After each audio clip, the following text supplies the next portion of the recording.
Hello, everybody. It's Alex once again from Remote Work Life. Thank you so much for joining me. I have yet another special guest for you today. I have Diane Schwartz, who is the CEO of Reagan Communications.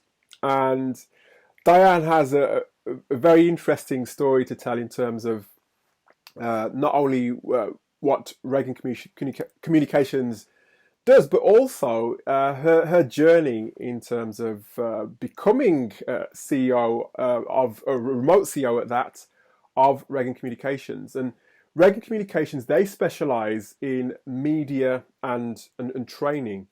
And one of the areas, or one of the prime areas of focus for them at the moment is well-being. And obviously, well-being is a prime topic at the moment, and it's a very important topic. It's been so for a long time, but I think even more so now, and especially now that I suppose a lot of people are new to remote, and especially managers managing their teams on a remote basis. I think well-being is an important topic that we should be discussing. So, Diane, I want to thank you today for joining me on the podcast, and you're very welcome.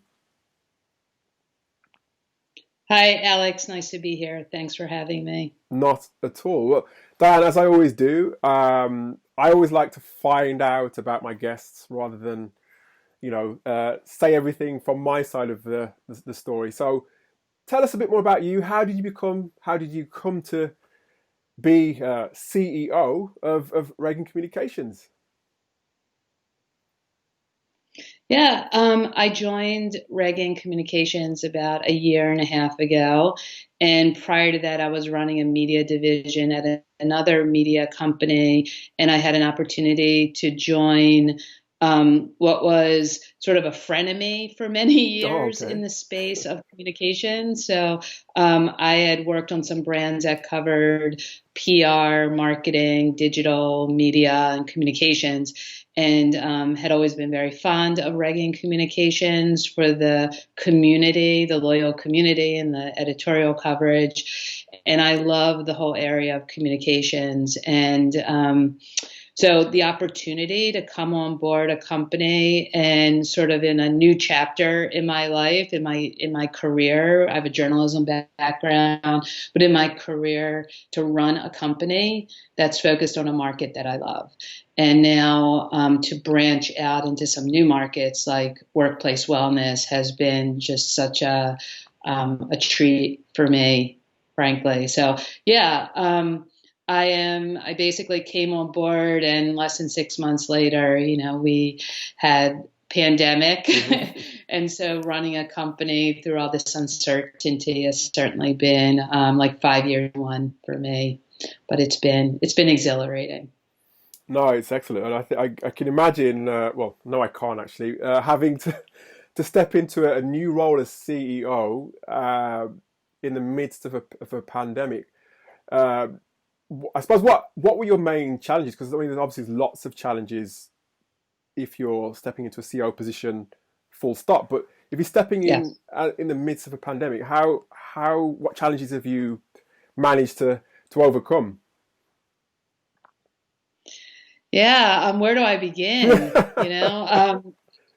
So I've always, it's a triage situation, really. I mean, it's sort of like, what are the priorities? And that's always the same. We were in a crisis, really multiple crises between the pandemic and social justice issues, even the election season. So, my whole team has been remote. Our whole community, everybody's lives turned upside down, the customers we serve.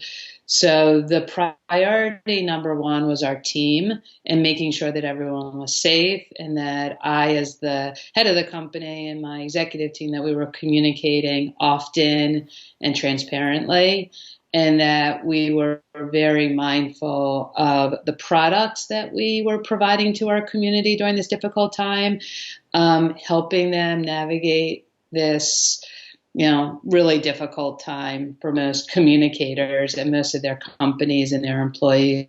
So really getting our team in place, our house in order, making sure everyone was safe, everyone understood what their jobs were. Their jobs were changing before their very eyes. We went digital right away with everything that we did. So we had to put a lot of things in place quickly. So remotely, we were already a remote company.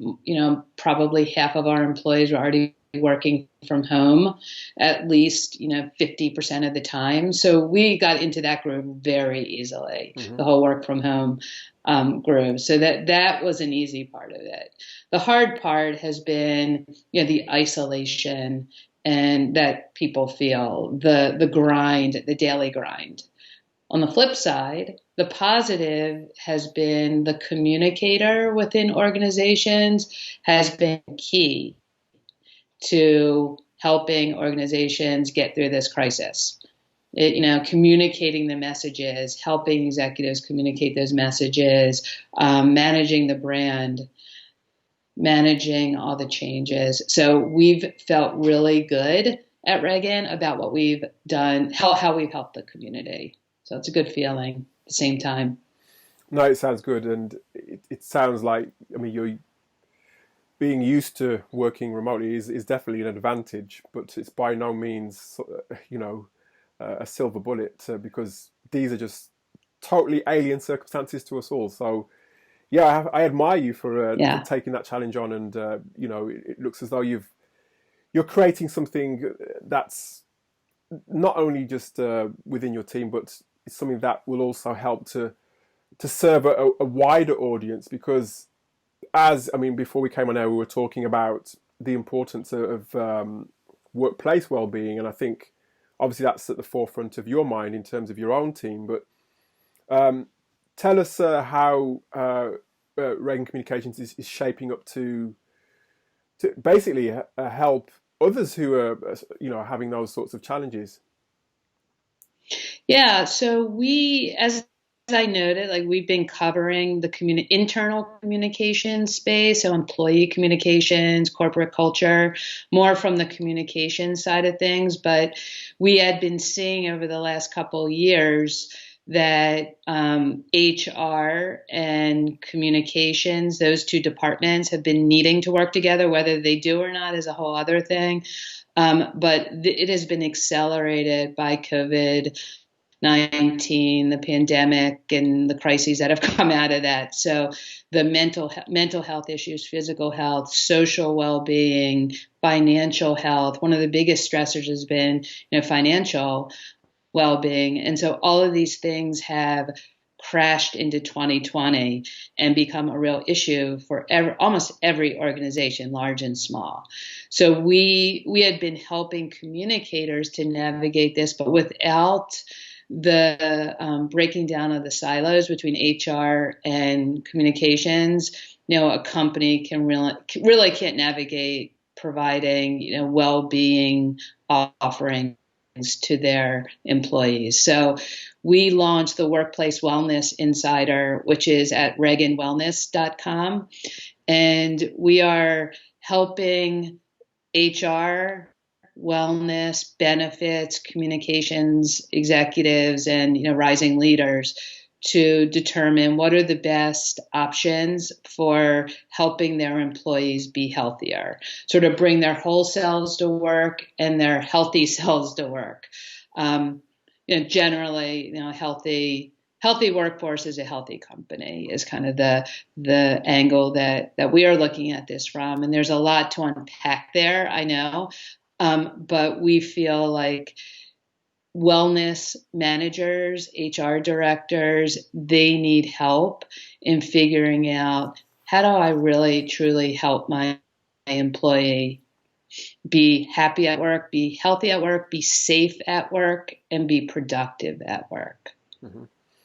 No, certainly. And I think as well, before we got on the call, you were alluding to how wellness now is so important. It always has been important. It's just that it hasn't been addressed in the way it is now. But the reason why it seems to be probably getting more of a spotlight now, not just the situation, but it also has a direct impact on the bottom line, as again you were alluding to before. Is that what you're seeing? I mean, what are you seeing that in terms of people are now taking up programs and training because they have a realization, I guess, that it is affecting their bottom line. Absolutely. I mean, some of it is, bottom line oriented, but when you look at this year that we've been through, and there are a lot of factors. I mean, for one, there is the feeling of isolation that a lot of employees feel, even those who have come into the workplace, have been feeling socially isolated as well. So there's, mental health issues that come out of that are very serious for organizations to deal with, and it's a very sensitive matter as well. So there's that. There's the layoffs and the furloughs and the pay cuts that have impacted not only an employees' finances, but their families, right, and what they can do. There's physical issues aside from those who unfortunately, have been sick with COVID-19. There are people who have been putting off going to the doctor, putting off surgeries. There's the intersectionality of all the chronic diseases that employees have that are, I think, in 2021 going to be a real issue for companies and their insurance plans and the benefits that they're paying for. So, and then there's, diversity and inclusion and equity, and back in May with the murder of George Floyd, then the social justice issues, and employees holding employers accountable for the stands that they take and the safety that employees feel in the workplace. So all of this has come to a head, I guess, in 2020, and we're going to see it play out in positive ways in 2021. There are a lot of trends already that we're seeing that will have a positive impact on all of us as employees, whether we're working from home or in the office. I think employers now see their number one customer is the employee. If, your employees aren't well, it's likely your business is not going to be doing well. No, yeah, I can imagine. And I think one of the trends I've been seeing quite a lot is, like you said, since May and the incident with George Floyd is, lots of employers, go literally falling over themselves to show that they're diverse, and that's part of their whole sort of being. And is that also what you've been seeing? Have you been seeing, a lot of outpouring in terms of the diversity? You alluded to it just now, but is it something that's intrinsic where the wellness is concerned as well? Absolutely. I mean, that falls into sort of social well-being and safety, feeling safe at work, feeling included, feeling like you can bring your whole self to the workplace. One of the issues, and this is where communications really can play a role here, is one of the issues that not every brand, but a lot of companies rush to make statements, in the May through August timeframe. And even now, sort of taking a stand. And meanwhile, they don't have their house in order, and they have their own intrinsic problems internally. So we're seeing that now organizations are recognizing that they need to bring in DEI officers. They need to bring in their communicators and wellness people. They need to bring them together into a room and set up programs where they're listening to employees. There are employee resource groups that larger companies tend to launch within their companies, whether it's an employee resource group for their Black employees, parents, mothers, even book lovers or whatever, to bring different groups together. But these are really important so that people feel a sense of community at work. And there are a lot of ideas that come out of that too. So really listening, which costs nothing, by the way.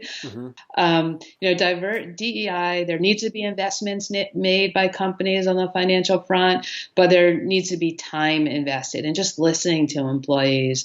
In terms of hiring, we're going to see, more diversity within the ranks of, boards and the executive suite, just in terms of employees demanding that. They're not going to work at companies that don't do right by them. Mm-hmm. And that's a big trend that we're seeing. And the communicator, plays a pretty big role in getting that message out. And HR and wellness plays a pretty big role in, like on the ground, like actually executing a lot of these initiatives. So there's going to be a lot of positive, I think, in 2021 coming out of all that we learned this year on that front. No, definitely. It certainly is a positive. And I think it's a question that I've heard quite a lot. A couple of panels I did as well. How do you actually communicate in such a way that it's genuine? I don't know if that is the right word, or it comes across as not necessarily jumping on a bandwagon. So you become, I don't know, sometimes it kind of detracts from the actual message that you're trying to put across. If sometimes people feel as though, especially if you're outside of the company and you're applying to join a company, sometimes from the feedback I've got, it can feel as though it's not, I don't think genuine is necessarily the right word, but it feels as though it's coming from a place of a knee-jerk reaction sort of thing to the situation. How do you then put that message across your various platforms, your website, your social, so that it's a message that is well received, I suppose? Well, first the CEO or the leaders of the company need to bring their authentic selves to work and need to acknowledge the shortcomings that they may have, the unconscious biases that they and their team may have, and just put it all out there. Mm-hmm. I think, just like us as humans, we appreciate when people say they're sorry or admit, their weaknesses and say that they're working on it. So I think that's the first thing. And then, if it's not on the leadership, then, that company's really got to think about who their leaders are and what they want to do there. But then it's just being consistent in the messaging and also being respectful of people's time. And in terms of, I think people are just really tired, exhausted from this year. And there's DEI everywhere. I mean, there's 3 letters are just everywhere, all the place, all the time. Yeah. And I think we need to just give people a break too and let them pick their platforms that they want to share and listen. And there's a lot of Zoom fatigue. There's a lot of people, the Zoom intelligence, I think maybe like the emotional intelligence. I think like Zoom or video intelligence. I mean, I think we're going to see more people on phone calls and fewer on video calls. And not everyone wants to show up on video all the time. It may not make them feel comfortable. So I think we need to be sensitive. Leaders need to be sensitive to the spaces that especially remote workers are working in. And, when they want to be heard and by whom. And just because they're a person of color doesn't mean that, they need to be invited. They need to participate in every DEI initiative in the company. So I think there's a lot that we all need to learn. We're figuring it out. And I think for the most part, companies or the people that run the companies mean well and are stumbling for sure. But most have gotten back up and I think been pretty respectful and smart in their internal and external messages and have been putting their money where their mouth is. Like Bank of America, for example, I think committed at least $1 billion to racial and economic injustices, in terms of correcting those. So I think companies that are putting some investments into this in their communities. And in terms of, obviously we talked about diversity, but there's other aspects as well, like you mentioned isolation. How are you seeing, or what's the perspective of Reagan Wellness on how managers can support their staff through isolation and those sorts of situations? Well, another trend that we're seeing is, there's the corporate headquarters, like the physical headquarters of a company, and then there's the digital headquarters. And that we've seen that for a while with digital workplaces and intranets and different collaborative platforms that teams are working on. But I think we're going to see more and more people looking at their screens as their digital headquarters to get the information they need whenever they need it. So that's a good thing. That's a positive thing. I mean, it comes with video, so you can interact with people too, but it's also just sort of a 24/7 headquarters for people. I think managers who are on the front, they are on the front lines with their teams, and they need to be trained, on communication skills and how to communicate with their various demographics and where different people are located. There are a lot of managers who have some employees who are working from home and some who are in the factory or out in the field or in a truck somewhere. So there's a lot of manager training and communication we're going to be seeing. And I think just simple things that we can all do, picking up the phone or setting up a Zoom coffee, to just ask people how they're doing. How are you today? How can I help? So the isolation, I think we see a light at the end of the tunnel with, isolation and people being able to get together sometime next year. But companies, I think, understand that they need to be supportive and flexible with work hours and time off and with family issues. And those are all trends we're going to see more and more of. More paid time off, more investment in apps like mindfulness apps and ClassPass and things like that that help employees be less isolated, even outside of work. And employers are going to be the ones paying for that rather than out of your pocket. That's a good thing too, right? No, it definitely is. And I think, it's going to be more responsive. I think there's more responsibility now, isn't there, generally for employers to look after that. It's basically what you're saying. There's more responsibility on employers to look after their staff. Because not just because we're in an unusual situation, but I think, it's to be part of a remote team means being part of the actual culture of that team and being vested in the culture of the team and getting people involved, getting your team involved, thinking about things to help them feel as though they belong, like you were saying before as well. And trust is a massive thing as well, I guess, I think, personally, what will happen, and I hope that will happen, is teams will become more sort of together, more closer, and probably work more effectively and are able to work in different ways. Is that how you see things as well? I do. I mean, I think people are hankering to collaborate in person. I think we're going to see people wanting to come back in the office. And there's research that says the ideal is, working from home 2 days a week and coming into the office 3 days. I think that is up for, debate. I think it really depends on the company. It could be all work from home culture or 100% in the office, although I doubt we're going to see any companies demanding, 100% in the office for a lot of the jobs.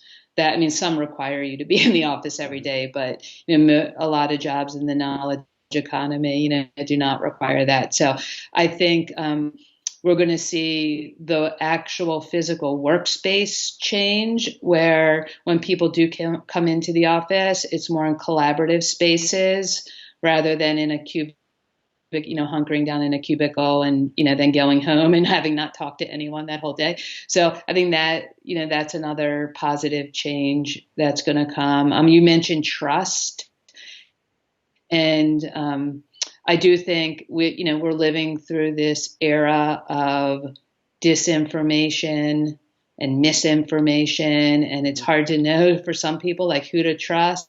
And If they have to trust their employer. They are counting on their employer, to do right by them. And that's why wellness is so critical, because when you think about the areas that an employer can help an employee with who is spending 8 to 10 to 12 hours a day with that employer, it's an incredible responsibility for an employer. But employers can really make a difference in people's lives, especially as we come out of this stressful year.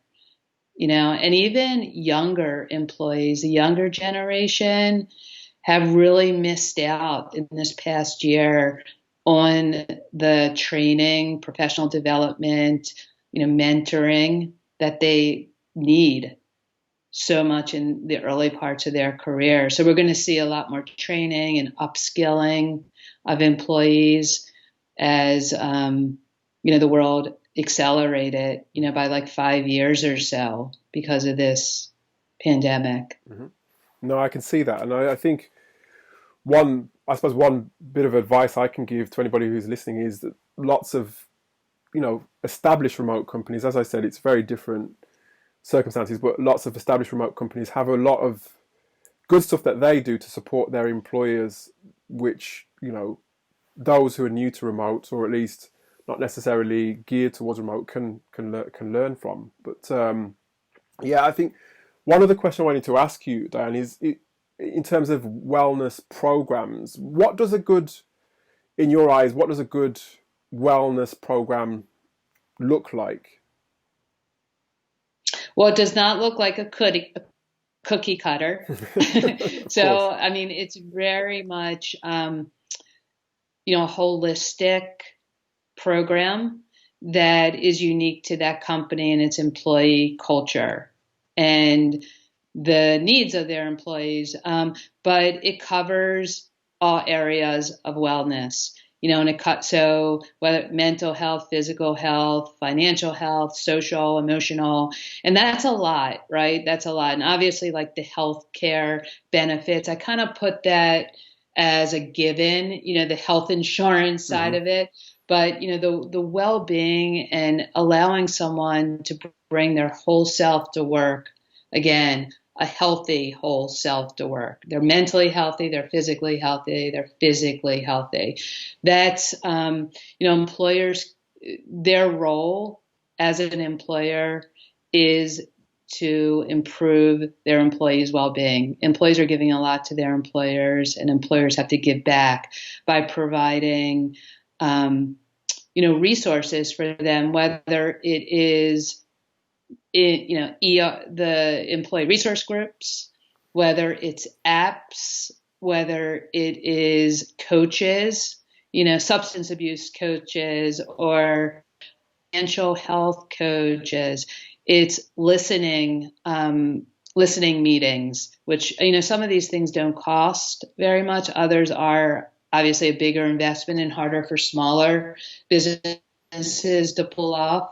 But there are a lot of, like social programs and contests and surveys, pulse surveys. All these things are part of that holistic approach to a wellness program. It's not rocket science. You listen, you survey your employees, you look at the data, which is really important. You can't just guess. You have to use data here. Of course. You look at what the data is telling you. You listen to what your employees are telling you. You put those two together and you come up with the best plan that's not going to break the bank, but is going to improve your culture. No, it sounds good. And just one other question. I mean, Diane, what are your plans then for Reagan Communications, Reagan Wellness? What does 2021 look like for you?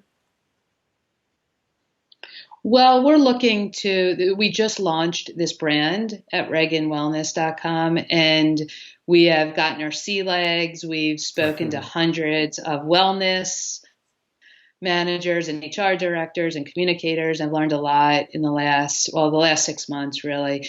And we're looking forward to continuing to offer those blueprints for wellness programs. We're going to be holding a couple conferences next year. The first one will be virtual. Hopefully the second one in the fall will be like face to In the face. flesh, yeah. We will see. Research, we're going to be doing, we have lots of professional development workshops and other things for our audience. We have an awards program honoring the best wellness campaign. So we're going to be immersing ourselves in this space. We're going to be watching this role of the wellness manager really take hold in mid to large size organizations and help them, advance in their careers. So sounds exciting. Well, that's just a little bit of just a little bit. Yeah, it's just a little bit. But whatever happens, Diane, I'd like to keep in touch to inform the remote work life community about what you're doing. So when your events come around, let us know, and we'll share it amongst the community. And all I want to say is thank you for joining me today. And I really wanted to wish you all the best with Reagan Wellness and Reagan Communications in general, and your role as CEO as well. Thank you so much, Alex. I really appreciate it. I wish you the best too.